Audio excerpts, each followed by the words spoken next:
Morning বন্ধুরা, আজকের ভিডিওটা আমি এখান থেকে শুরু করছি। আমি যাচ্ছি এখন দোকান। তো welcome back to my channel Joyita's creation. তো দেখো আমি বেরিয়ে পড়েছি দোকান যাওয়ার জন্য। তো স্নান টান করা সব কমপ্লিট হয়ে গেছে। আর এদিকে অনেক কিছুই দরকার ছিল, যেহেতু করব একটু অন্যরকম জিনিস, তাই কিছু কিছু জিনিস ছিল না। তো যে কারণে দেখো জিনিস নেওয়ার ছিল, তো সেগুলো নিয়ে নিচ্ছিলাম দোকানে গিয়ে। আর এত পরিমাণে গরম যে কি বলবো, মুডটা একদম বিগড়ে গেছিলো। তারপর বাড়ি চলে এসেছিলাম, বাড়ি চলে নিয়ে এসে দেখো এই যে চালটাকে একটু ধোবো। তো এইরকম টাইপের ওই পোলাও, ফ্রাইড রাইস এইগুলো যদি হয়, তো ফ্রাইড রাইস পোলাও হলে আমি করি। আর এরকম ছোটোখাটো মানে একটু ভালো মন্দ খাবার হলে আমিই করি, আমাকেই করতে বলো তো আমি করি। তো ওই জন্য এই যে আমি করে নিচ্ছিলাম। তো প্রথমেই আগে যে এই বাটিটাতে করে মাপলাম, আমরা মানে 3 জন খাবো, আর তার সাথে আর দেওয়ার ছিল একটু।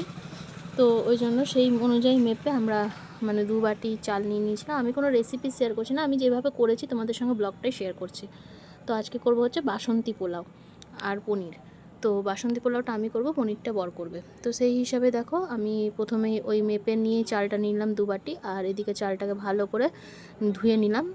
ধুয়ে নেওয়ার পর এই যে আমি কিন্তু কোনো রকম ফুড কালার ইউজ করি না, আমি একদম হলুদ ইউজ করি।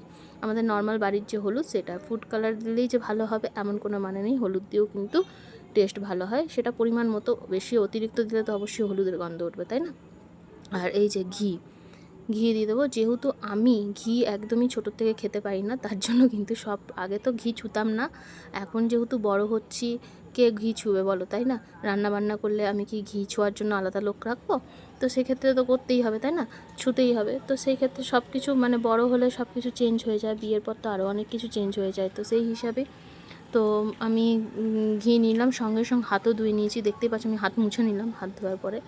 তো ঘি দিয়ে দিলাম একটু কম অনুযায়ী, আরও একটু কোয়ান্টিটি দিলে ঘিটা অনেকে দেয়, কিন্তু আমার কিন্তু যেহেতু আমি ঘি খাই না, তাই কিন্তু আমি ঘিও মানে পুরোটা করবো না, ঘি ভাজবো না, আর ঘিটা লাস্টেও দেবো না। আমি এখানেই মাখানোর সময়তেই ঘি দিয়ে দিলাম। এরপর দিলাম গরম মশলা। তো এরপর এটাকে ভালো করে মাখিয়ে নেব। মাখিয়ে নিয়ে যেভাবে আমি করি, জানি না সবাই কি এই পদ্ধতিতে করে না অন্য পদ্ধতিতে করে, অনেকের অনেক রকম রান্নার প্রসেস সবার আলাদা থাকে। তো সেটা ওইদিকে আমি মাখানো হয়ে গেছিলো, আর এদিকে আমি পনিরটা কেটে নিয়েছিলাম। পনিরটা রান্না করবে আমার বরমশাই। তো ও বলেছিল শুধু পনিরটা কেটে তুমি ভেজে দিও, আমি বাকিটা করে নেব। কারণ এত পরিমাণে গরম, আমি বললাম চলো ঠিক আছে, আমি যখন ঢুকেইছি তাহলে আমি যখন পোলাওটা করছি তার সাথে সাথে পনিরটা কাটাকাটিগুলো করে নিই, আর একবারে ভেজেও দিচ্ছি, বাকিটা না হয় ওই করবে। তো ও রান্না কিন্তু খুব ভালো পারে। আমি এটা বলবো না যে ও রান্না পারে না, অনেক ছেলে রান্না পারে না, কিন্তু আমার বর কিন্তু রান্না সত্যিই পারে। সব রান্নাই ও পারে মোটামুটি। তো মোটামুটি কেন বলবো, মানে যদি ভালোবেসে করে তো সব রান্নাই খুব সুন্দর হয়। তো এই হলো ব্যাপার। তারপর দেখো পনির কাটা হয়ে গেল, আর এদিকে আমি কাজু কিশমিশ, আমার কিন্তু প্রত্যেকটা, আমি ফ্রাইড রাইস করি চাই আমি পোলাও করি, আমি কিন্তু মানে কাজু কিশমিশ আমার ভরপুর চাই। তো আমি ভরপুর কাজু কিশমিশ না হলে আমার যেন পোষায় না, তাই আমি কিন্তু কাজু কিশমিশ ভরপুর, দেখো কোয়ান্টিটিটা বুঝতেই পারছো। তো ভালো করে কাজু কিশমিশ দিয়ে দিলাম। আর যে এদিকে মাও কিছু হেল্প করছিলো, ওই যে তোমার আজকে বলেছিলাম বেশি কিছু করার দরকার নেই হেল্প, আজকে ছুটি তোমার রান্নাঘরের, আমরাই করব। কিন্তু এই টুকটাক একটু বেটো দেওয়া, আমি যেহেতু আদা বাটি নিয়ে, মানে আদাটা ওখানে তখন আমি চালের মধ্যে মানে করে রাখিনি, মিক্স করে রাখিনি, ওই কারণে মা বউকে বললাম যে তুমি তাহলে আদাটা বেটে দাও, আমি পরে আদাটা দেবো, তো ওই জন্য। তো দেখো কথা বলতে বলতে কাজু কিশমিশটাও ভাজা হয়ে গেছে, তো হালকা ভাজা করে আমি উঠিয়ে নিচ্ছি। আর এদিকে মায়েরও আদা বাটা হয়ে গেছিলো, আর এদিকে ছেলের জন্য ভাত রেডি হয়ে গেছিলো, ছেলের ভাতটা আলাদা করে রেখে দিল মা।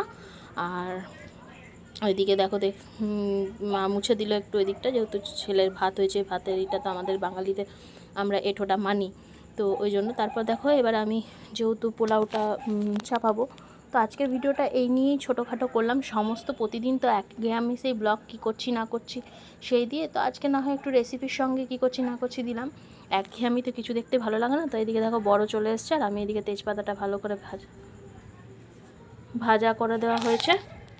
তো দেখো আমি তেজপাতাটা ভাজা হয়ে গেল, আমি এদিকে তেজপাতার সাথেও আদাটাও বেটে যেটা রেখেছিল মা সেটাও দিয়ে দিয়েছিলাম, ওটাকেও ভালো করে ভেজে নিয়েছিলাম একটু। তারপর যে চালটা মানে করে রেখেছিলাম, তার আগে না আমি চালটাকে ধুয়ে নিয়ে শুকিয়ে নিয়েছিলাম, এটা কিন্তু তোমাদেরকে বলিনি। চালটাকে অবশ্যই ধুয়ে নিয়ে শুকাবে আগে ফ্যানের হাওয়াতে, ঝরঝরা করে নেবে। কারণ ভেজা চালে কিন্তু ভালো পোলাও হবে না, পুরো কিন্তু পোলাও লেগে যাবে আর পোলাওটা ভালো করে টেস্ট হবে না, পুরো একদম গলে পাক হয়ে যাবে। তাই বলবো ভেজা চালটাকে অবশ্যই বা ফ্যানের হাওয়ায় ভালো করে করে নেবে। আর এই যে জল দেওয়াটা, পোলাওটা রেডি করার জন্য জল দেওয়াটা কি ইম্পর্টেন্ট সেটা তোমরা যারা পোলাও করো তারা জানো যে কতটা পরিমাণে জল, ওটা আর আমি বললাম না। আর এদিকে দেখো, যদি কেউ বলো তো অবশ্যই বলে দেবো। এদিকে দেখো আমি পনিরটা ভেজে দিচ্ছি ওকে, যেহেতু ও বলেছিলো। আর এদিকে বলেছিল যে পনিরটার মধ্যে আলাদা করে নুন দিও না, ও যেভাবে বলেছিল যে একদম হালকা ভাজবে আর নুন দেবে না। নুনটা একটা কাজ করবে, গরম জল করে গরম জলের মধ্যে নুন একটু দিয়ে রাখবে। তো সেই হিসাবে আমি গরম জলের মধ্যে একটু নুন দিয়ে রাখলাম আর পনিরটা ভেজে নিচ্ছিলাম, কারণ গরম জলের নুনটার মধ্যে পনিরটা ভিজিয়ে রাখলে পনিরটা নাকি নরম থাকে। তো ও যেহেতু ক্যাটারিংয়ে করে তো ওর কাছ থেকে সব কিছু জানা। তো রাঁধুনিতে দেখা হয়, তো যেহেতু নিজস্ব ক্যাটারিং, তো সেক্ষেত্রে খাবার দাবারের ব্যাপারটা একটু ওই নলেজটা বেশি থাকে ওর। তো ওই জন্য ওর কথা অনুযায়ী সেই ব্যবস্থাটাই করলাম। তো দেখতেই পাচ্ছ তোমরা। আর এদিকে উঠিয়ে নিলাম আর এদিকে আমার কিন্তু পোলাওটা রেডি, মানে কমপ্লিটের দিকে। তো আমি এটাকে ঝরঝরা করে নেবো পরে, এখন আপাতত মানে হয়ে গেছে সেটাই তোমাদের সঙ্গে শেয়ার করে দিলাম।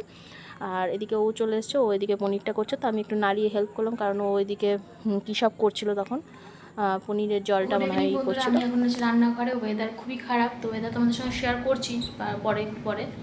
তো আমি ভাবলাম কেননা প্রতিদিন তো মা এখানে চা করে, তো আজকে একটু আমি করি, মা অন্যদিকে ফেসে আছে, তাহলে আমি চাটা বসাই।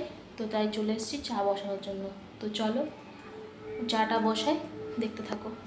তো তারপর দেখলাম যে মা আছে বাইরে, তাই আমি একটু চাটা করতে চলে এলাম। তাই চা চাপিয়ে দিয়েছি। আর এদিকে গ্যাসে যেহেতু গ্যাসটা মোছা হয়নি, দুপুরবেলা অনেকটাই লেট হয়ে গেছিলো খেতে, তারপর ছেলে ঘুমোতে লেট করেছিল, তার জন্য মা আর গ্যাসটা মুছতে পারেনি। তো ওই জন্য গ্যাসের ওভেনের যেইটা ওইটা ছিল না।